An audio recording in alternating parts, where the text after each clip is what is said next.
Good morning, everybody, and welcome to the House of Commons, which I believe is your third day, but it's my very great pleasure to welcome you this morning. I'm Annette Brooke. I'm a Member of Parliament for a constituency on the south coast of England, and that's very beautiful, but it's great to come up here to be a representative as well. Now, this morning we have a fascinating session where we are actually going to explore the link between women's representation in politics and in all other sectors in public life, and see to what extent we can share and gain from experiences, and indeed in what ways we can actually cooperate. I guess I'm particularly interested, being one of the relatively few female MPs in the House of Commons, less than 20% are female, as to what are the barriers to entry. So I very much hope with our excellent speakers this morning, we will be able to explore those issues in some depth. I'm going to introduce the speakers one by one. They will be giving you a presentation of 10 minutes maximum, and then you will have the opportunity to ask questions, and we want to make sure that there's plenty of time for those questions. When we do get to questions, can I just remind you, if you would like to stand up, but please do tell us exactly who you are, so that we can keep clear records, and obviously if there's more information we want to send to you, we'll be able to do so.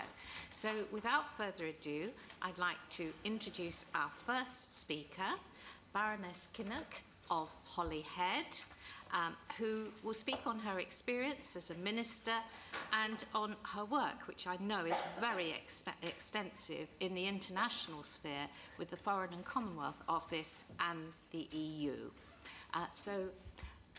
Thank you. Baroness Kinnock, please start our session. Thank you very much indeed, and welcome to all of you. It's a great pleasure to see you and to know that you bring with you such varied experiences and understanding and wisdom, which we are here to learn from as well. So it's, before I was in the Foreign Office, I was actually in the European Parliament, and some of you here will be aware of the Joint Parliamentary Assembly of the European Union and the African, Caribbean and Pacific countries, which I chaired for many years, and gave me the opportunity to meet with parliamentarians from 78 countries in the world to discuss our joint interests and programmes.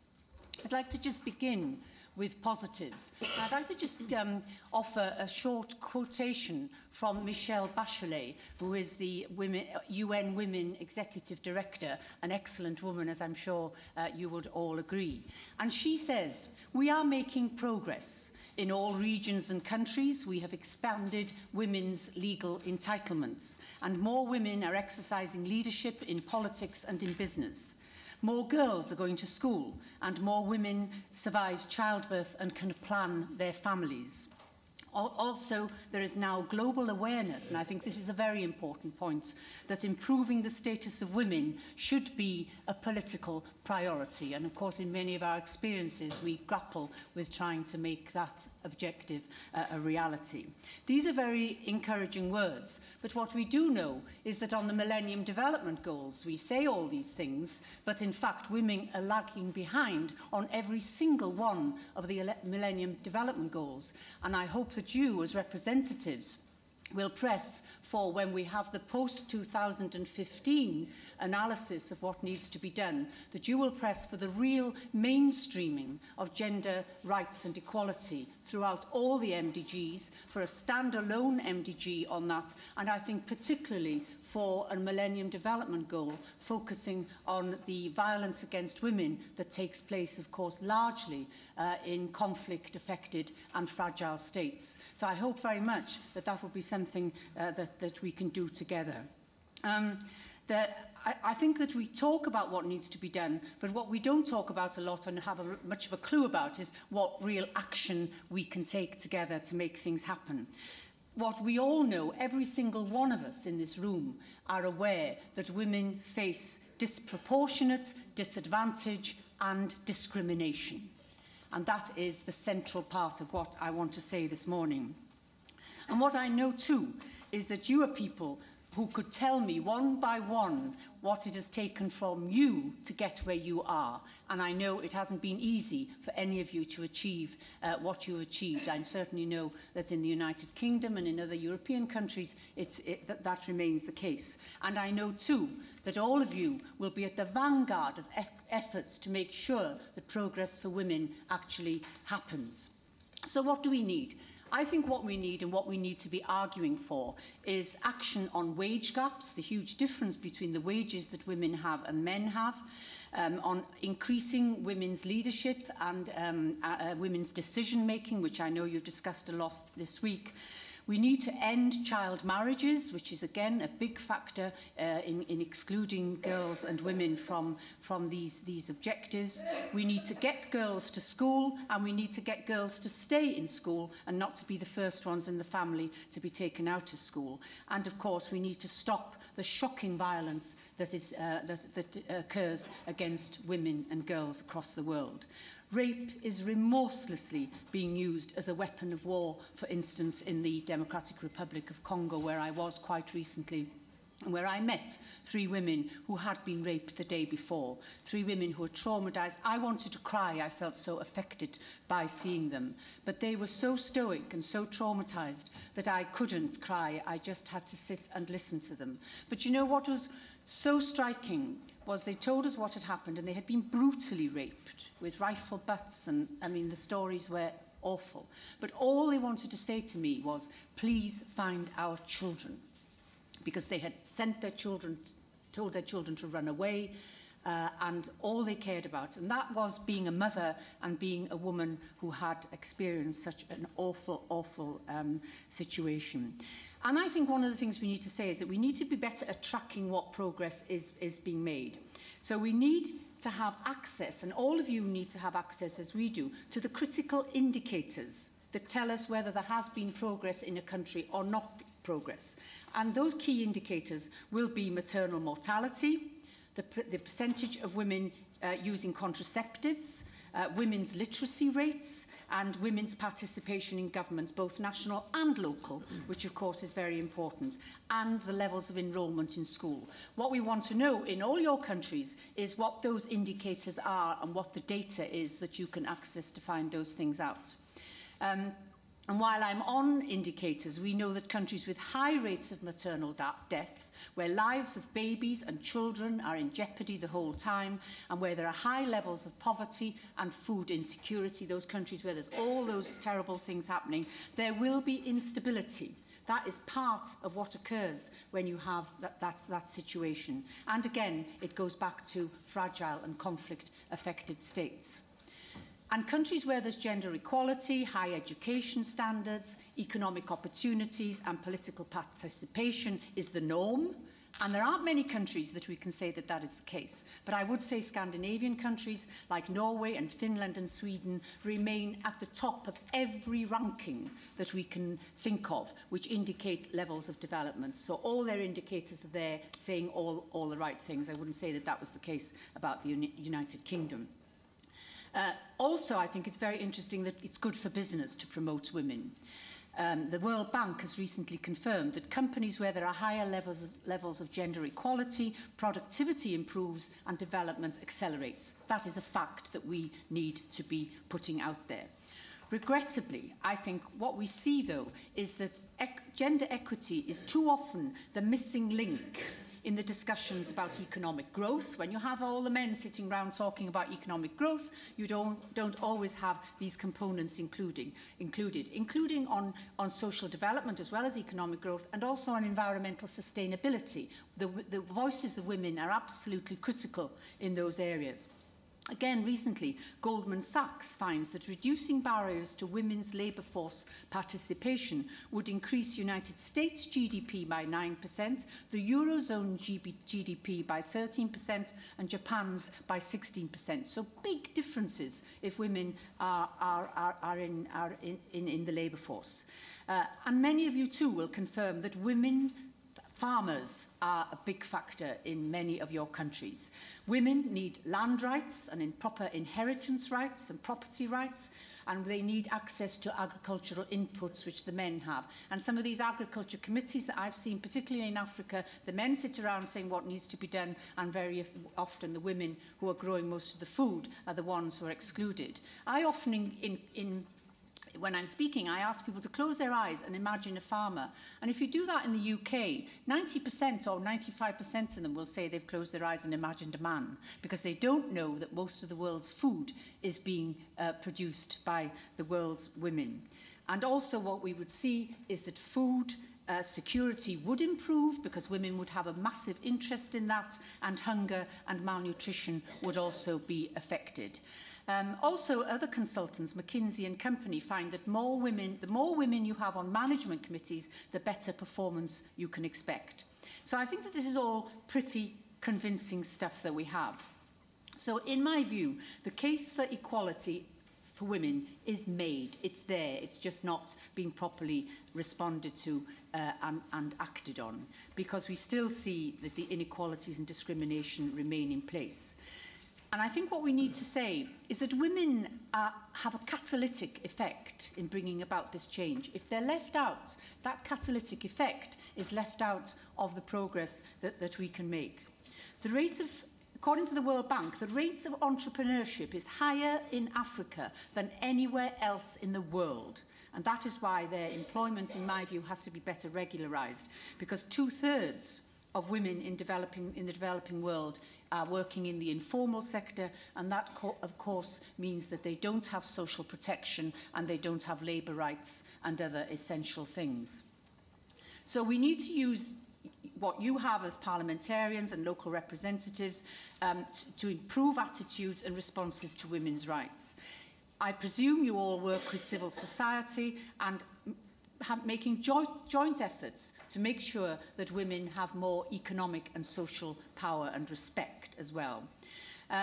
One other thing I would say, and I know you had a session on this, is how important it is to have an effective justice system.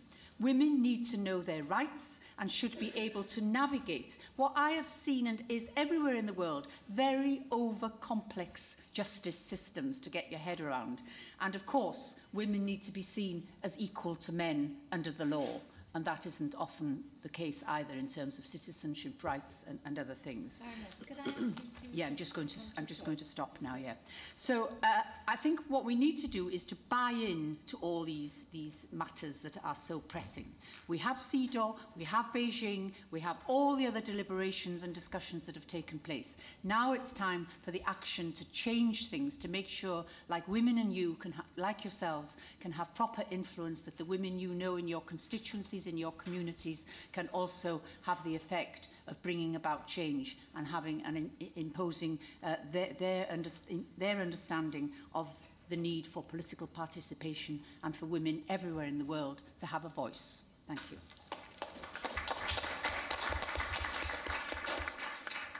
Thank you so much for setting that international scene for us so well.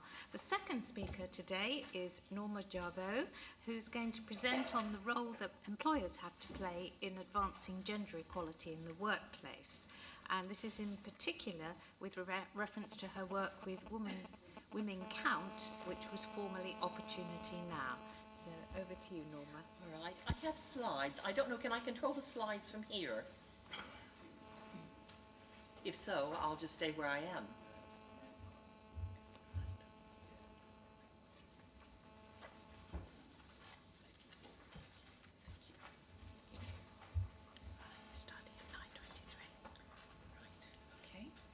Well, thank you very much for being here this morning. I'm delighted to be here to share with you some thoughts about women in the workplace and why it's very important that we have women in the workplace, how we can encourage more of them to be there and advance their careers.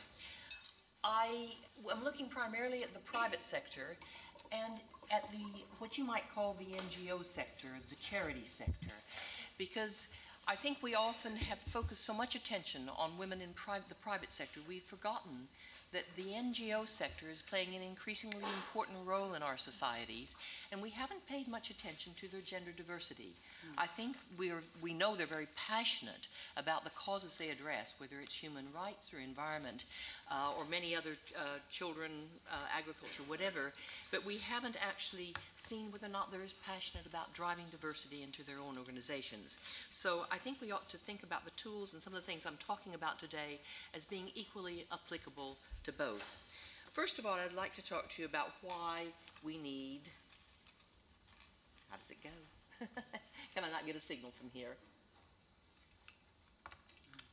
No, I can't get the signal from here, can I? It's not working. Well, you might need to speak from the lectern. Okay, or well, I hate to waste time, but I can. Can you reach it? Okay.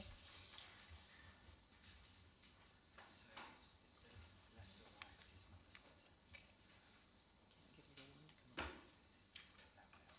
Oh, technology. All right, it's this one.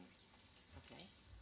All right, first of all, I'd like to talk to you why it matters that we have women in leadership positions in the workplace. And I'm focusing a lot on leadership positions today, decision-making positions, because we've been quite successful across Europe and in the UK in getting women into the workplace. The pipeline is bursting with talented women. The issue is getting them through to the most senior positions. And why does it matter that we do that? Well, how can we achieve, employers achieve getting them into those positions? And how do we collaborate across sector to make this happen?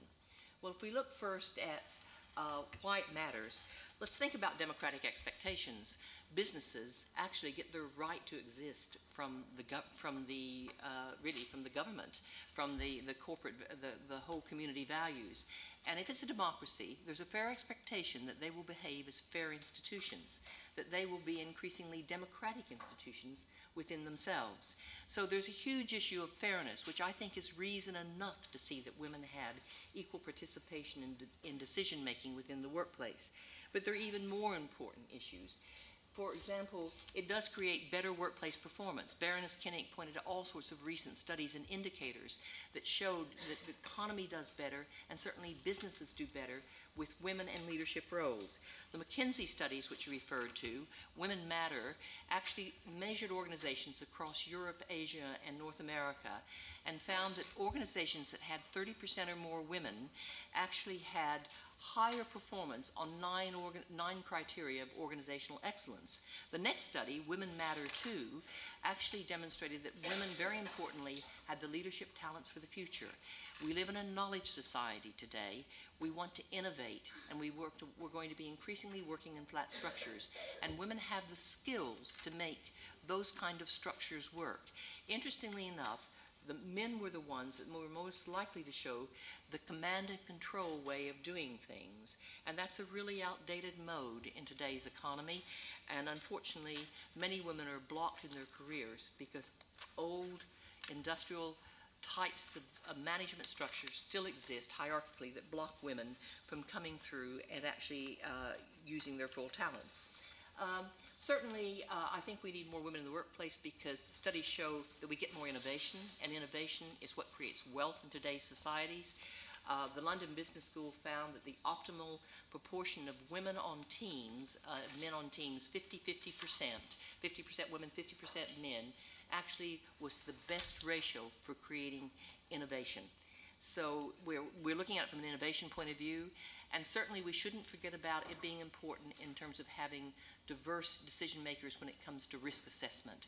I mean, the financial crisis of 2008 was mainly delivered by male boards of these financial institutions and male senior executives. People often say, would it have been different had it been Lehman Brothers and Lehman Sisters in that organization that was the first to fail?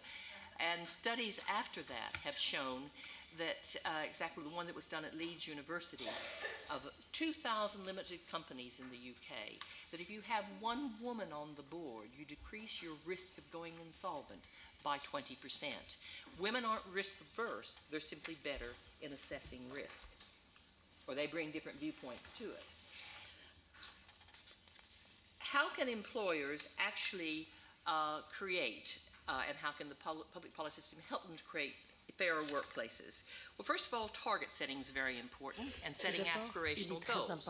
We have the EU Commissioner for Justice now talking about a 40 to 60% gender balance on boards. We have Lord Davis in the UK coming out recommending that 25% of board seats by 2015 be women on FTSE 350 companies. And the thing that always amazes me is women will shy away from employers or government setting targets. They'll say, oh, I wouldn't want people to think I was there just because I was a woman. Well, what amazes me, they'll say I want to be there on merit, but what amazes me is they think it's a meritocracy now. Because actually most board seats, whether it's in the private sector or the NGO sector, are filled by the people who are known to the people who are currently sitting on the board. And importantly, it's those boards that then appoint the chief executive, and the chief executive that appoints the rest of the senior decision-making team. So quotas matter very much, or targets matter very much. I think also mainstreaming equality into business operations is very important. It can't just sit at the top in a few nice documents.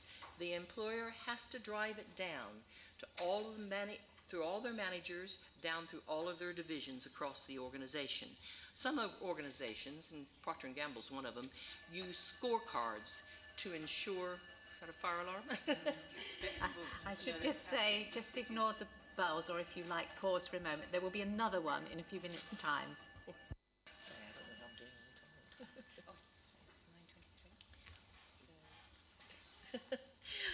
I must get on because I have much time left. But I think that one of the important things in terms of benchmarking is that you create, or in terms of driving it down and mainstreaming, is that you create scorecards in the organization against which you can hold people accountable. You benchmark your progress, and also you report progress publicly. I'm having to look to the slides. Just a few words about benchmarking. One of the previous organizations I was with developed a very good benchmarking tool that was based on a model of cultural change, organizational change within an organization. And it was a self-assessment document that then had some independent validation that looked at leadership, action, and impact. And benchmarking annually in an organization and looking at, how is our leadership doing? Do we have gender champions? Do we hold people accountable? Do we understand our business case for doing this? What kind of action are we taking? Or how are we driving diversity down into pay and reward, into job design and work-life balance issues, into recruitment? All is very important to actually set a strategy and benchmark and then measure your impact. And at a very low level, I think what you have to have in impact is at least knowing what your workforce profile looks like. Because if you can't measure what your workforce profile looks like from year to year and see what impact the policies you're putting in place have, well, you don't know whether you're getting there or not.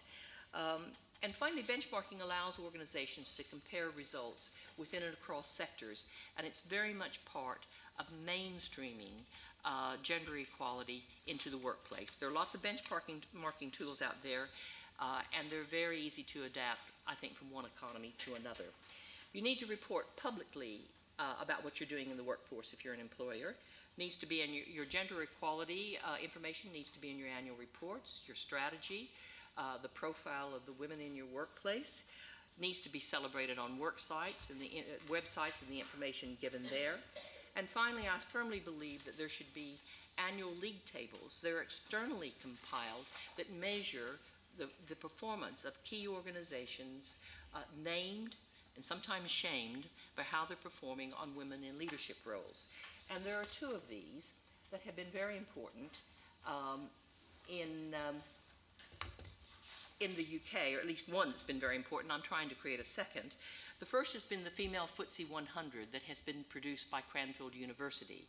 For some 15 years, they have been measuring what some of these companies that have been benchmarking, how well they've been doing on getting people onto their boards. And over about the 15 years, it's grown from a little under 6% to almost 16%. now combined with the targets that Lord Davis has introduced in Women on Boards, a big study in the UK, we find that the proportion finding targets with league tables is really important. We find that in the last year, the number of new board appointments since the aspirational goals were set has doubled from 13% to 25%. So many more women now are getting on boards as a result of setting an aspirational target of 25% by 2015 and having companies commit to targets. I recently did a study called WomenCount, Charity Leaders 2012 in the UK, looking at the largest charities in the UK. And I would like to extend that across the NGOs and third sectors to look at universities as well, because I think it's very, very important that women in these sectors who are contributing to our society have the same opportunities to get into decision-making roles. And now I'll ask you to just have one more minute. Okay, and what I've found there, again, it's a league table, and I hope we'll create a movement, is that most boards in the top charity sector are undeveloped, ungender balanced as well, and undeveloped in their women's decision making. Finally, I was asked to say a few words about cross-sector collaboration, and I think this is very important. I think the public, the private, and the charity sector can work very well to create cross-sector networks to allow women to get access to one another and to information and to grow. They source their non-executive board appointments from this full pool and not just one. Universities have a huge role to play in researching the barriers to women in the workplace and also the experiences of policies and programs in terms of whether or not they work. We all have, across sector, a role we can play in actually consulting on policy with government.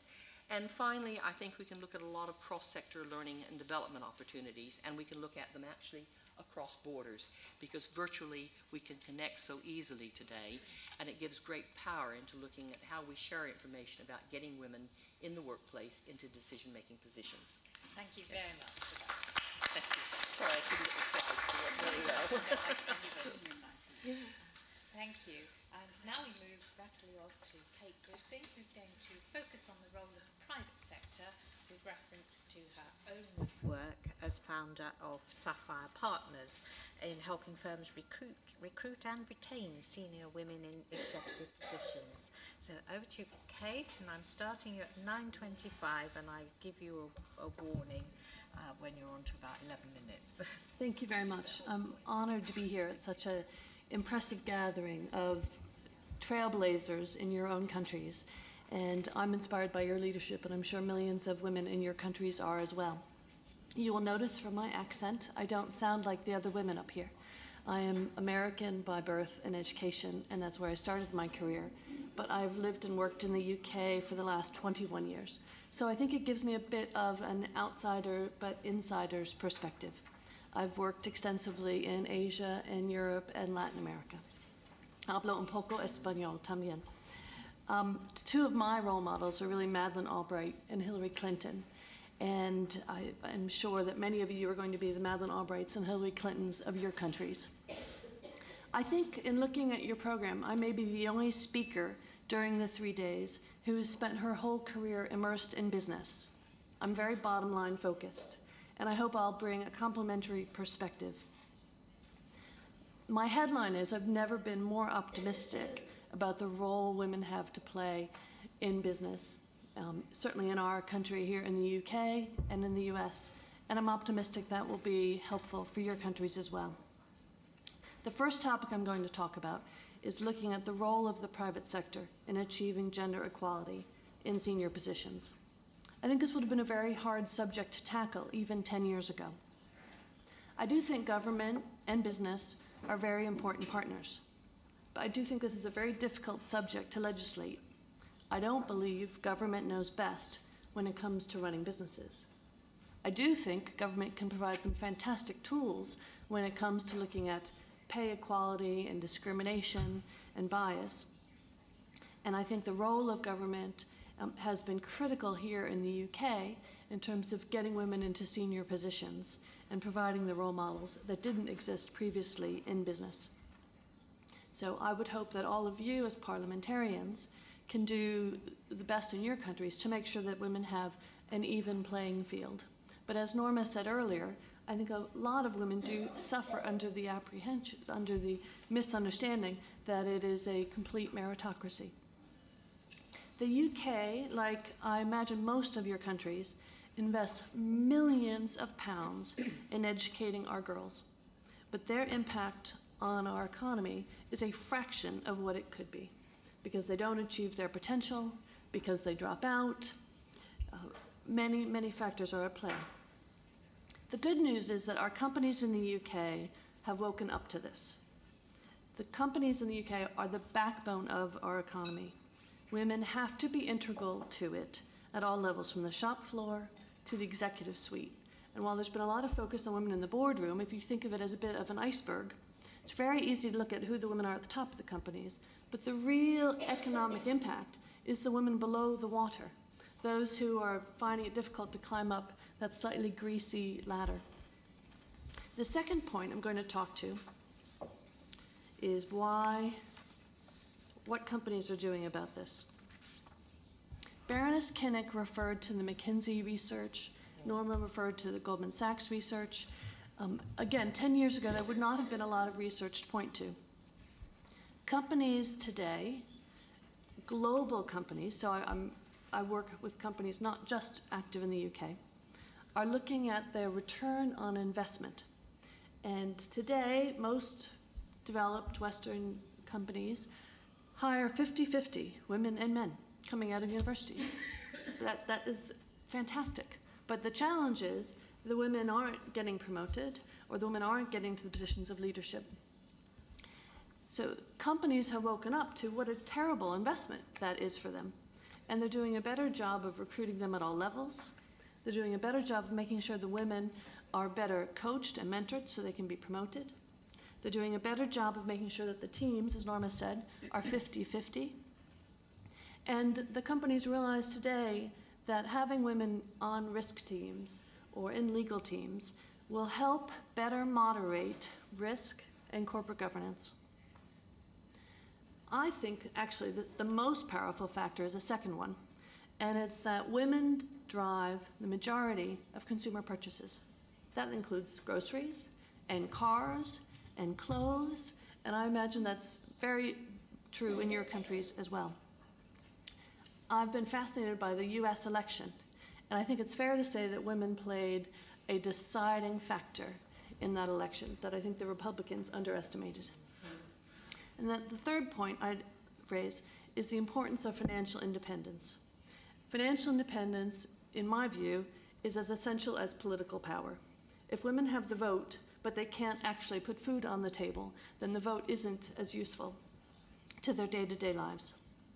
I'm going to quickly talk about what companies are doing in terms of best practice. How much time do I have? Good.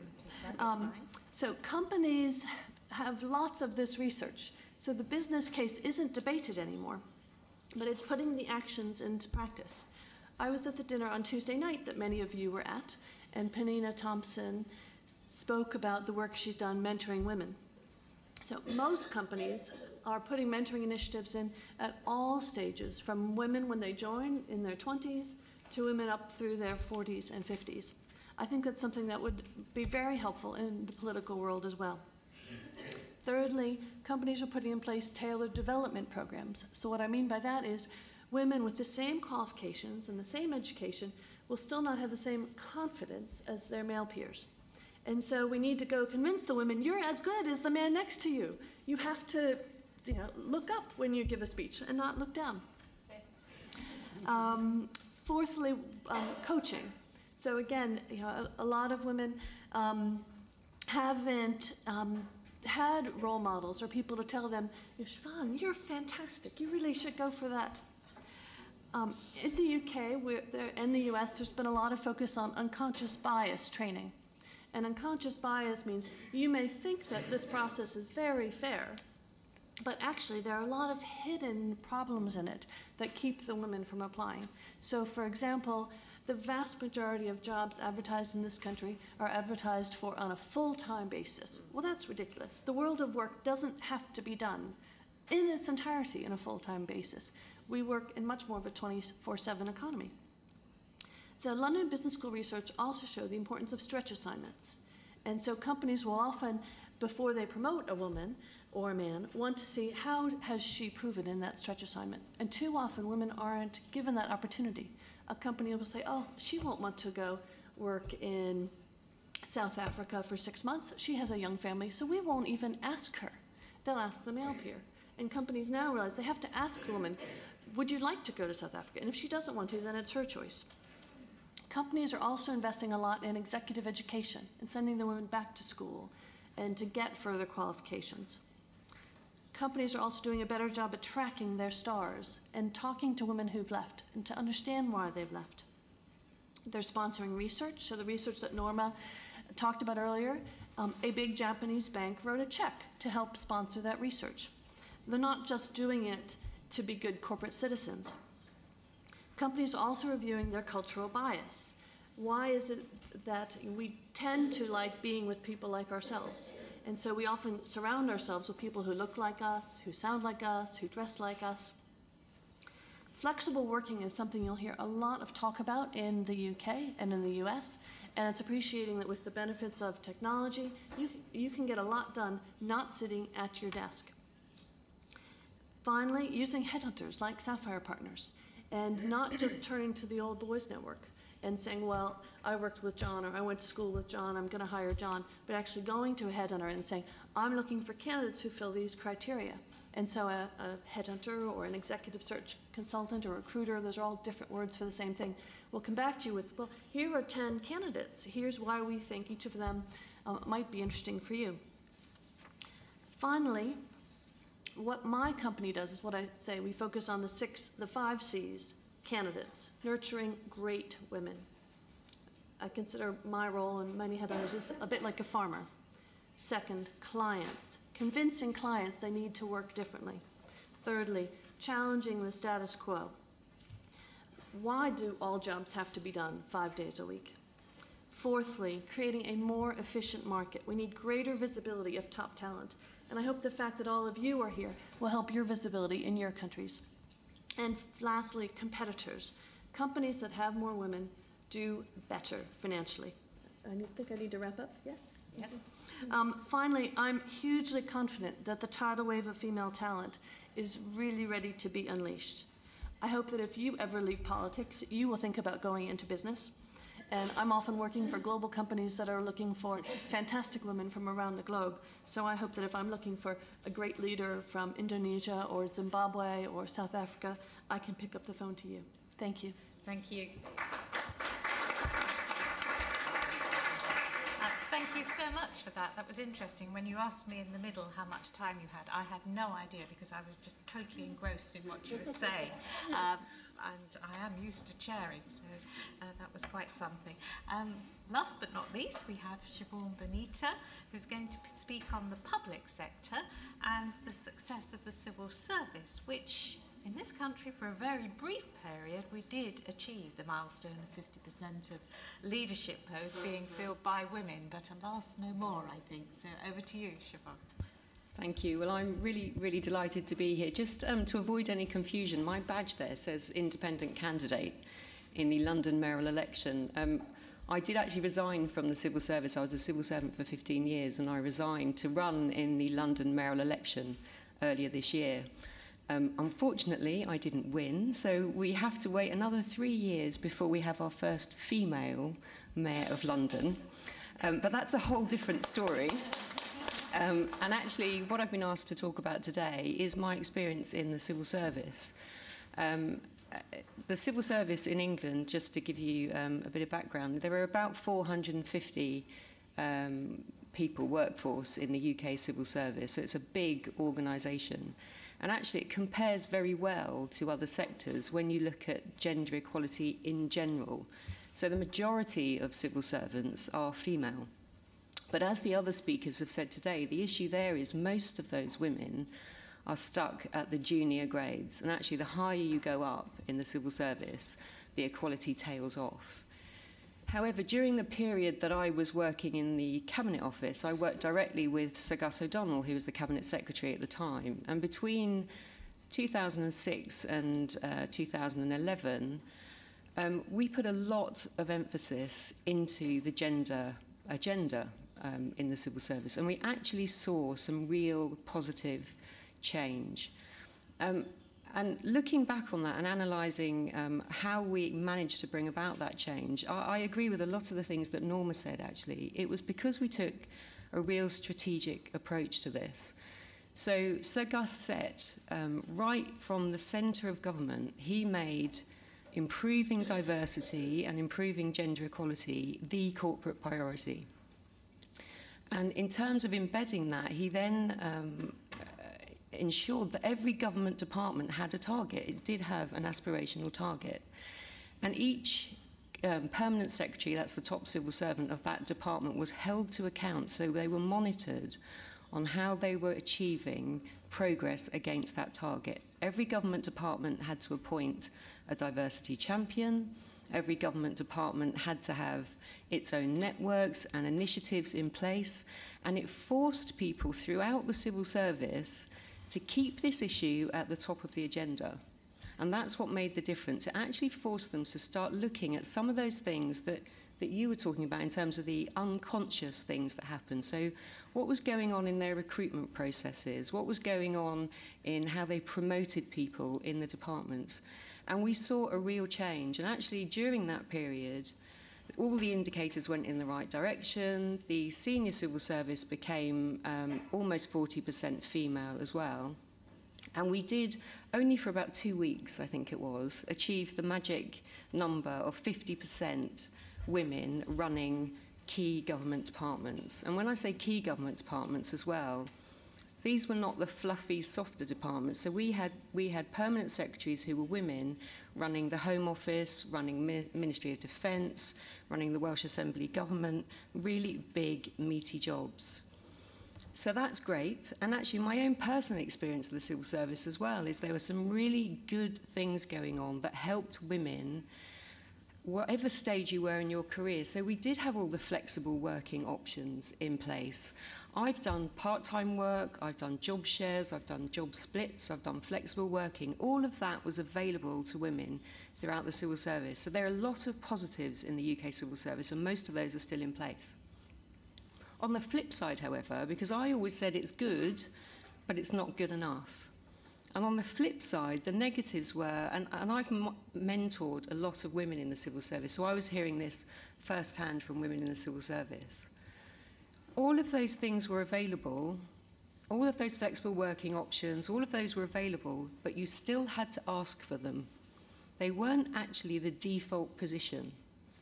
And a lot of women were coming to me saying, I don't have the confidence to sit down with my boss and ask if I can change my working hours. I don't have the confidence to go to HR and say, I have to leave at 5 o'clock to go and pick up my children from the nursery. And actually, I would love to see public sector organisations and private sector organisations saying the default in this organisation is that anybody, whether you're a man or a woman, works flexibly unless we, the organisation, can give a good reason why that's not the case. And that would remove then this issue of confidence for a lot of women overnight.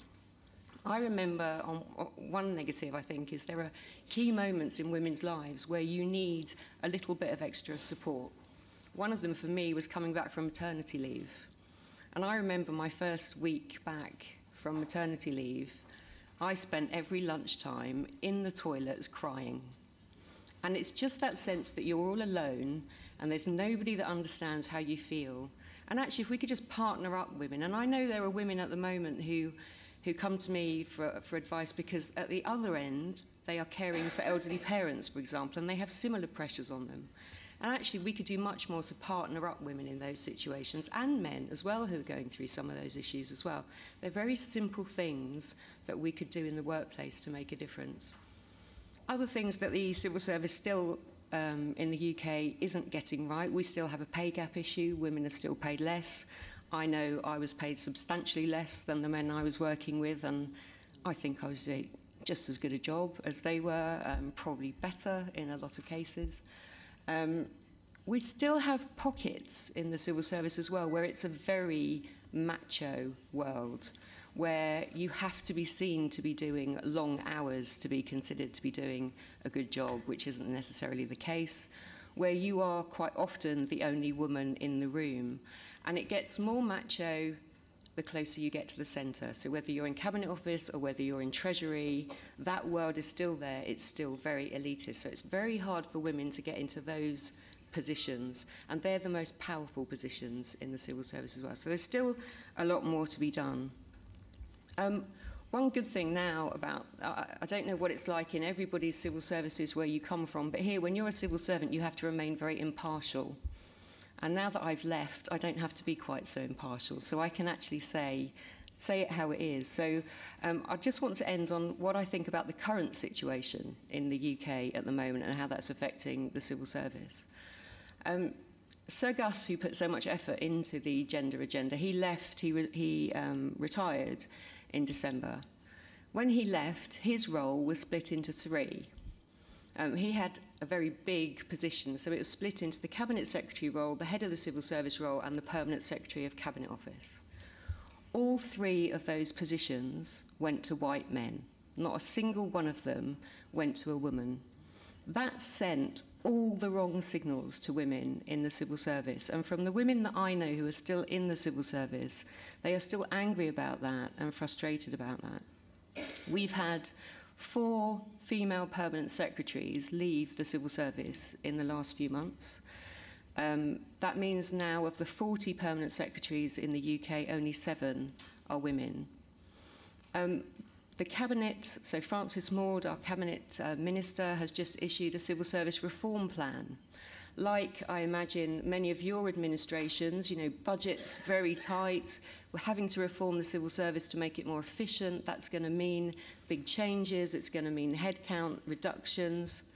So it's right that there's a civil service reform plan, but there's not a single mention of diversity in that reform plan. So actually, at the very moment when you're looking to reform your civil service, when it's more important than ever that you retain the best talent, I think we've missed a huge trick in not actually embedding into that reform strategy how it is we're going to make sure that women don't get disproportionately hit by those changes. Just to say, why am I so passionate about this, and why do I want the situation to change, and why do I think we actually need to have a better gender balance in the civil service? Well, actually, we have a government, whether you look at just ministers or whether you look at ministers and key officials who advise on policy making, that government at the moment is more pale, male and stale than when I actually joined the civil service 16 years ago.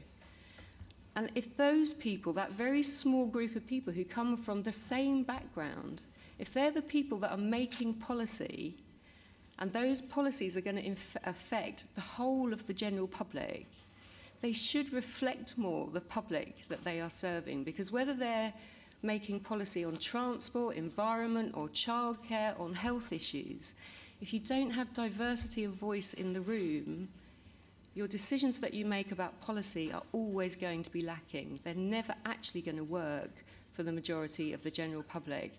So that's why I think we absolutely need to put in place all of these things we've been talking about today to make sure that we get the right people round the table, not just a very small elite group of people round the table when it comes to public policy making. Thank you very much.